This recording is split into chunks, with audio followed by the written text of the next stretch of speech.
G'day legends. This morning I'm going to make some banana nut bread, and I like to make it in this tiny little tin here. I actually make 9 from this batch. These are the guiltless slices of banana nut bread. Hope you enjoy the recipe. These freeze beautifully. I typically don't overly worry about the number of bananas that I use. I use kind of whatever I have, and it all depends on how big the bananas are.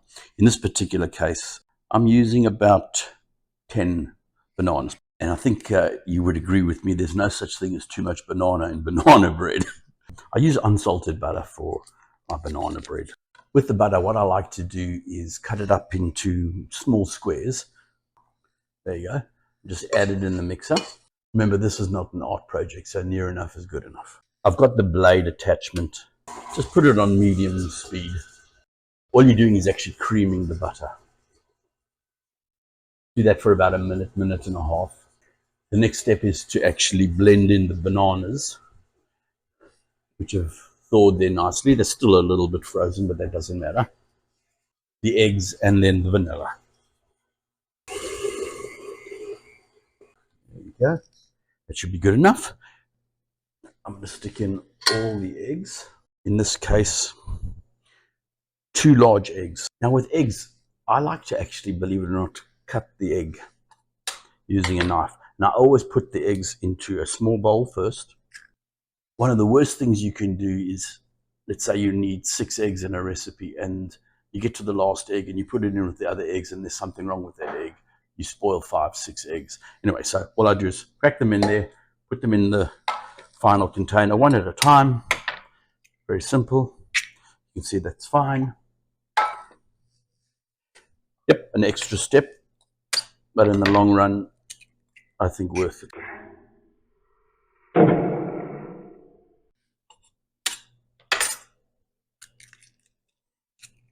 You know, I've just realized something, is if I'm going to make 9 loaves, because I've got to give quite a few of them away, I better double this batch. Yep, that's what I'm going to do. Decision made. I always like to use, unless the recipe specifically calls for it, just room temperature, a slightly cold butter. Except for recipes that require flaky pastry, then the colder the butter, the better. This recipe calls for 1 teaspoon of vanilla, so I doubled it, so 2 teaspoons of vanilla. Mixed up between a teaspoon and a tablespoon. Big difference.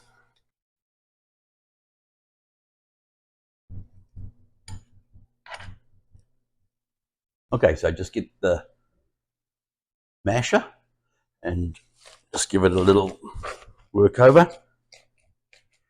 That's then mashed, and then just add that to the creamed butter and the sugar. 2 cups each is plenty enough of the mashed banana. Next step, got the banana, the sugar, and the butter being blended together. I'm using the blade attachment. Seems to work the best. Here's the vanilla, so add that. Looks like it's blended nicely. Okay, the next step is to sift the flour, the soda, and the salt together. For that, I'll need a little strainer. Know why? It's been with me for years. Trusty companion. So, I'm going to take the flour. For a single batch, this requires 3 cups of all-purpose flour. So I'll double that, 6 cups. Then I'm going to combine the baking soda. For goodness sake, do not confuse that with baking powder. Very different things. 1 teaspoon. I'm doubling the recipe. I assume everybody knows what that flat edge is for. It's just to sort of scrape down the top so that you end up with a nice level spoon. So you take the hump, slide it through. There you go. 2 teaspoons of salt. There's 1. There's 2. Okay, so here's a little kitchen hack. I take one of these heavy spatulas, and what I do is just tap the side. See there? And it automatically just filters it nicely. Also doesn't create a whole lot of dust in your kitchen for you to clean up later. Now, it is a good idea when you're using a fresh batch of flour is to check what's left there. Sometimes you see some crawly little critters, and those are weevils. And if you have weevils in your flour, toss it. Because whatever weevils you don't catch here, their eggs are in the flour for sure. Anyway, it's nice and clear. I like to, when I'm sifting ingredients, I like to do it 3 times. That way I'm pretty much guaranteed that all the ingredients are blended nicely. Remember, there's 6 cups of all-purpose flour here and only 2 tablespoons of baking soda. So distributing that evenly amongst your mixture is actually quite important. Now, the other technique, the old-fashioned technique, which works perfectly fine. This is the last of the 3 sifts. There you go, no residue at all. Okay, so what I'm going to do now is I'm going to take this dry ingredients and combine it with the wet ingredients. And I'm going to do it in cupfuls.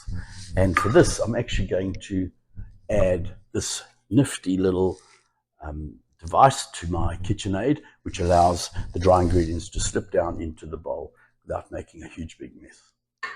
I'm all about not making a mess in the first place. Not always successful, I might add.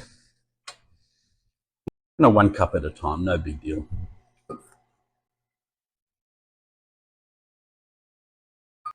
And one of the main reasons why you add just 1 cup at a time is you don't want all the mixture coming out of the bowl and making a hell of a mess.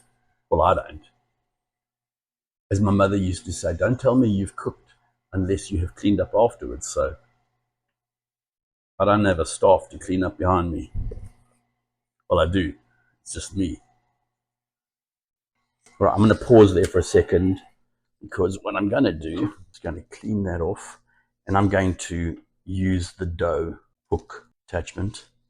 I don't know about you. Did you ever remember as a kid and your mother allowing you to lick this? Oh my goodness me, that was just a treat. My mum's in Australia with my dad in aged care, so I miss them dearly. But I have very fond memories of my mum making banana bread. I don't know, am I the only one that flour makes my nose itch? So I'm swapping for the dough hook. This way less of the ingredients comes out of or wants to come out of the bowl. Don't forget this guy. That was not sold with my mixer. I actually just bought it not long ago. It came with this plastic thing that looked cheap, never worked, used to annoy me, used to fall off. Other than that, I was delighted with it. Now, if you have a keen eye and an experienced baker, you'll notice that I added the eggs after I added the flour. Highly unusual, don't normally do that. I just forgot to put them in. The right order is put the bananas, the egg, and the vanilla together. Anyway, I don't think it'll matter. And if it does, I'll eat all the banana bread on my own. Just to make sure that those eggs blend nicely, I'm going to actually go back to the blade attachment. Okay, so what I've done is I have blended the flour, the eggs, the butter, the sugar, obviously the banana. Looking at the mixture, it's nice because you can see little nuggets of butter, which give it that lovely creaminess, that texture of banana bread. It's amazing how those bananas that have been in the freezer and for all intents and purposes look like you should throw them away. Now, they didn't go into the freezer black. They went into the freezer when they, were still sort of half yellow and sort of brown. But over the course of about a week, they do turn black. But the deepness of the banana flavor, oh, heavenly. All right, I think that's done. Now, one of the things that I often do is change it up a little bit. And so on this particular case, I have some beautiful dates that I'm not going to use. I got too many of them given to me from a very dear friend, actually my neighbor right next door. And he imports these and they are unbelievable. So what I'm going to do is I'm actually going to chop some up. I'm going to put it in the mixture. And in this particular case, the modification is I'm starting with some walnut, and then I'm adding these dates. Okay, so what I normally do is put about a cup and a half of these walnuts in my recipe. So I'll put 3 cups because I'm doubling everything. And then I will probably put a cup. You say, wow, hang on a second, that's a lot of ingredients to put inside a banana bread. Well, yeah, it is. But remember, you've got to use a skewer. So you make sure that, it might take a little bit longer to cook. But once that skewer comes out dry, you're done. This is my secret cave. This is my pantry. All right. So what I do is I keep one of these Ziploc bags, and what I do is I take the walnuts, 3 cups of these walnuts.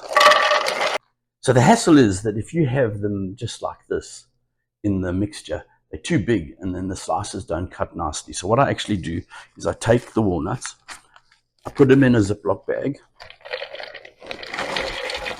close the Ziploc bag, and then introduce this little thing. Okay, so spread them out, and lightly, you're not sort of hammering in nails, just break them down a bit. A nice gentle going over. That's all that's required. You don't want, it's not to make pulp. And I'm not using the pointy edge, I'm using the flat edge. And if you're wondering, this is called a meat tenderizer. I think that's good. Yep. And so, there's a mixture of big pieces, little pieces. So I just took the larger bits and gave them a little extra love with the tenderizer.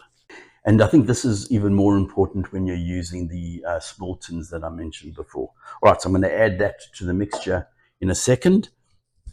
3/4 of a cup. So 1.5 cups. If I double it, add the buttermilk to the mixture. Trying to confine all of the mess to just this one area. So let me show you what they look like. These are huge. And they beautiful. So all I do is I rough cut them, that's all. It's important here to make sure that if there are any pips in these, that you make sure that you remove those. These dates will add some beautiful flavor.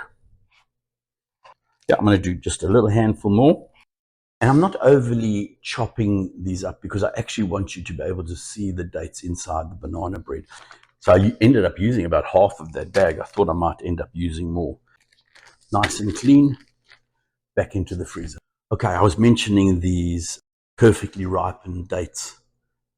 And here is the brand, Bonbon. If you know dates, you know these.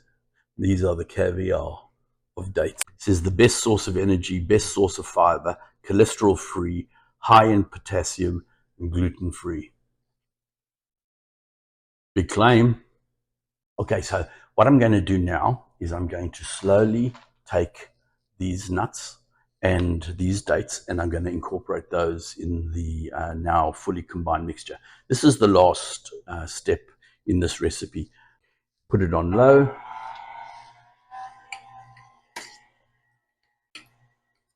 Wow, that looks beautiful. All right, in you go. Okay, so I just allow those to incorporate a bit, and I just slowly add them more. Wow, that's looking awesome.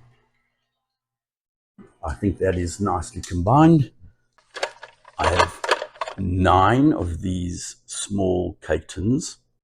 You heard the biblical story about the 9 loaves. Made that up.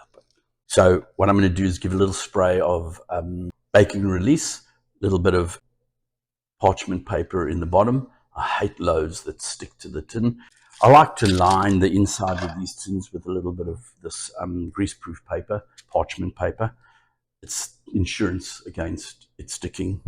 But first of all, what I do is I use some Pam Original Spray inside, run my finger around all the edges to make sure that they're all got a nice coating, and I've never had any stick.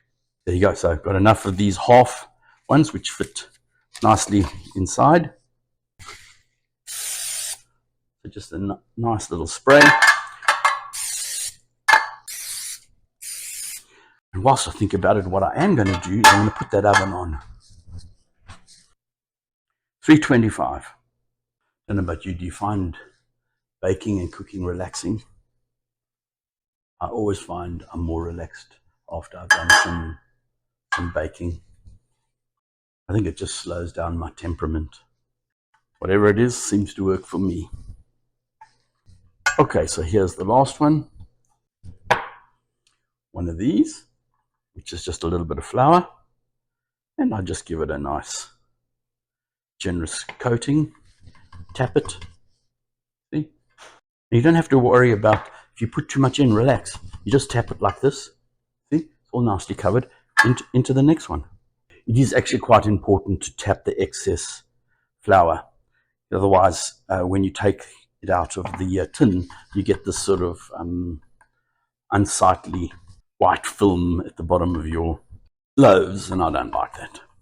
That's the last one. Take one of these, and I just slip it in. I actually, believe it or not, do it sideways, because all I'm looking for is something to release in the middle. Again, near enough, plenty good enough. Last one.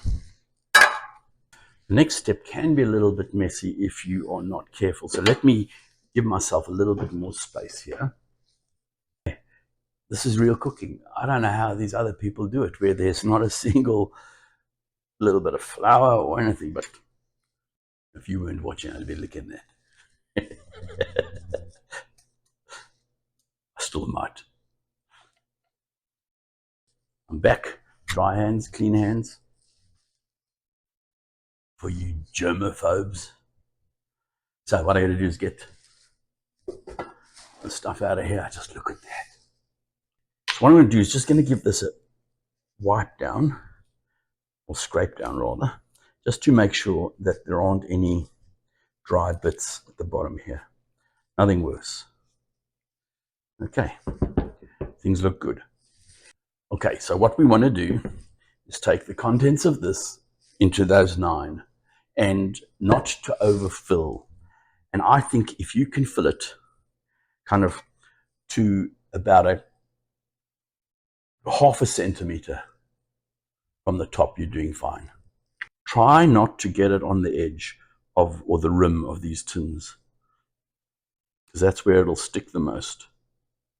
Okay, so that's fine. Don't worry about it. With gravity, it will settle, and we'll tap it on the counter. Now see there, I got some on the top. Wipe it with your finger. There we are. Looking good. You're going to get in there and make sure that the heavy ingredients haven't floated to the bottom of the batter. This is the other technique that I actually prefer to use. And then I just go along there. See? A little faster, isn't it?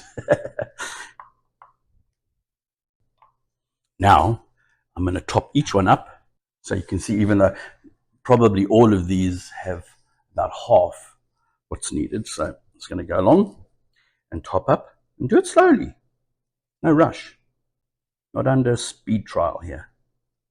So what I'm going to do is gently tap on the counter. Don't worry about neatness at the moment, other than trying to keep as much of the batter off the top rim. That's all I'm trying to make sure that I do. And then when I speed up, I'll mess it up. I don't know how many of these loaves I've made over my lifetime, but I like the top of them to be sort of smooth. Okay, so what I do is I grab the spatula and I just give it a tap. Okay, dimpling the top, fling it around. Then that's it. See, flat top. Set it aside.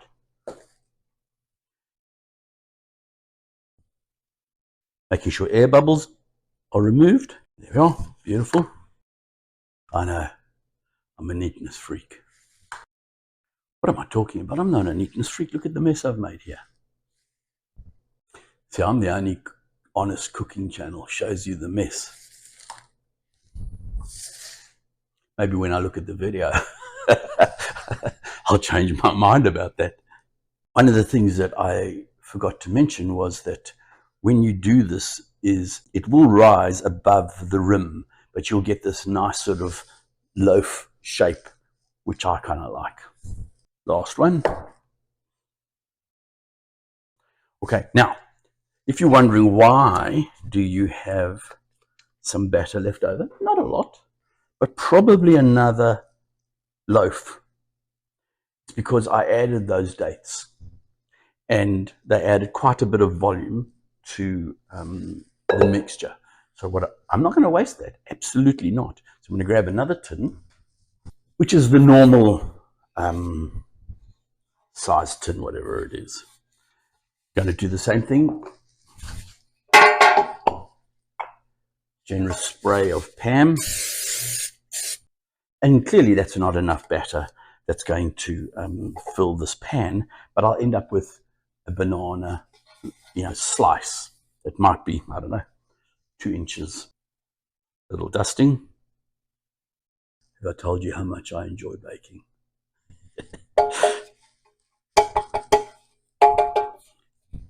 I often wonder, had I chosen this as a career? Never know, huh? A little bit of paper.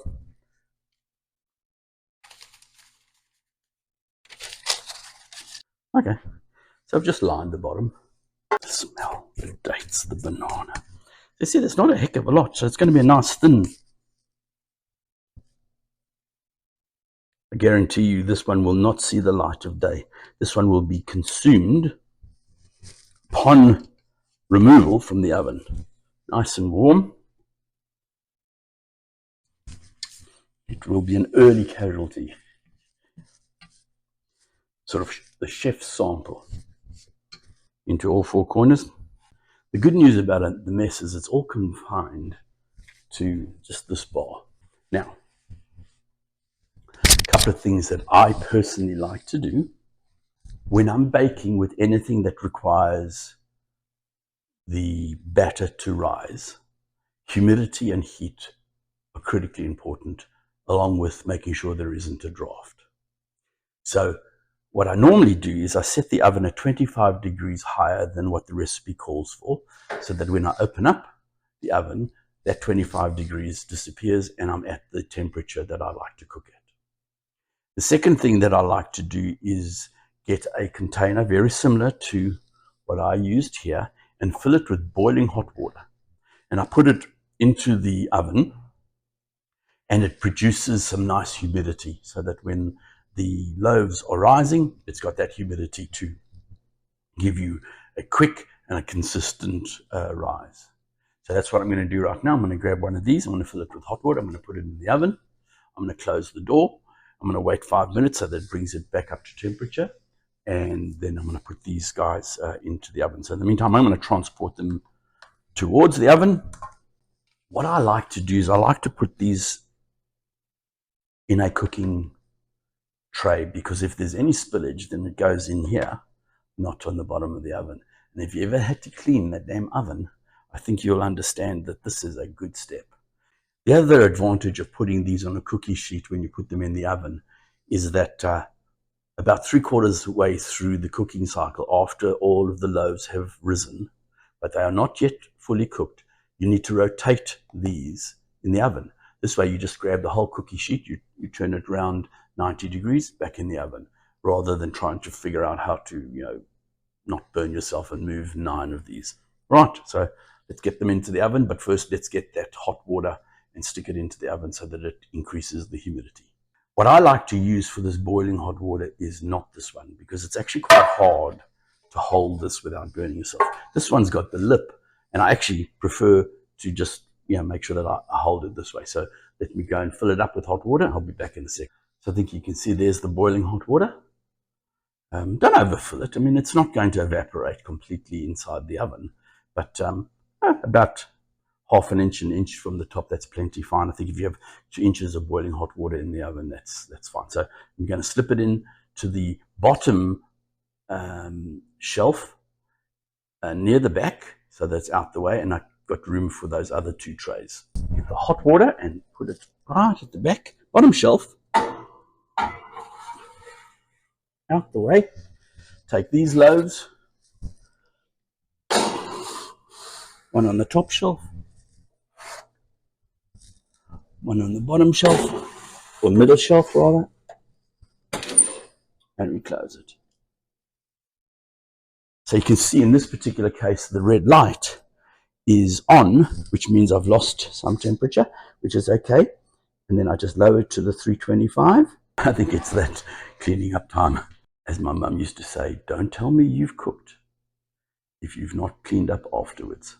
So in the spirit and honor of my mum, it's cleaning up time. Okay, so the timer has just gone off. I've waited for at least 3/4 of the cooking time to do this. Otherwise, if you do it too early, all you'll do is affect the rising of your loaves. Now, this is an area where don't be too tough on yourself. Sometimes, it takes 30 minutes and they're time to rotate them. Other times, it takes a little bit longer. But it's a matter of 5 to 10 minutes, not an hour. So anyway, we'll check it in again in about 10 minutes and see where we are. In the meantime, what I did do is I took them from the bottom shelf and swapped them around top to bottom, bottom to top. Okay, so the banana breads have been in the oven for about 40 minutes. I originally started at 30 and then had to add 10 minutes. So let's take them out of the oven and see how they've done. I'm hoping that they all are nice and golden brown, maybe got a little bit more browning to go, but the skewer should come out reasonably dry. So let's go and have a look at them. Oh, wow, look at that. Very nice. Okay, legends, it's now time to do the skewer test. So these were on the bottom, these were on the top. In you go. Beautiful. Don't know if you can see that, but comes out clean as a whistle. See all of them dry. See, look at that. Beautiful, huh? And yeah, it's gone over the edge a little bit. No big deal. So, okay. So this guy's being a little stubborn. Turn it upside down. A couple of taps. There you are. Now, just grab hold of the paper. Get it back. Lay me gently down to rest. There we are. Almost reminds me when you go trout fishing. My friend Jeff, he taught me that. Makes the loaves look bigger. And what's interesting is that each one puts up its own individual fight, clinging to that tin. Gotcha. Now, one of my pet peeves is overcooking these loaves. So I have the tendency of actually removing them a little too early, but the skewer test, that's my governor. Okay, legends, as we wind up this banana walnut bread recipe, thanks for joining me. Kind of quite happy with the way in which they came out. There was only one that struggled because I was impatient and was trying to remove it when it was too warm, but it came out fine. All of them nice golden brown. So what I typically do is allow them to cool down, and then I wrap them, actually I double wrap them in cling wrap. Label them, I put a date on them, and straight into the freezer. And then the very next day I do my distribution to my favorite neighbors. And so everything is washed up nicely, sparkling clean, wipe the counters, given them a treatment with Fabuloso. So the kitchen smells lovely. It's now my duty to do the taste test. Oh yeah. sweetness and the dates really comes through beautifully. And yeah, I was pretty generous with the butter. Very moist. Oh yeah. There are no words. Absolutely awesome. Cheers. Don't take my word for it. Make some, prove it to yourself.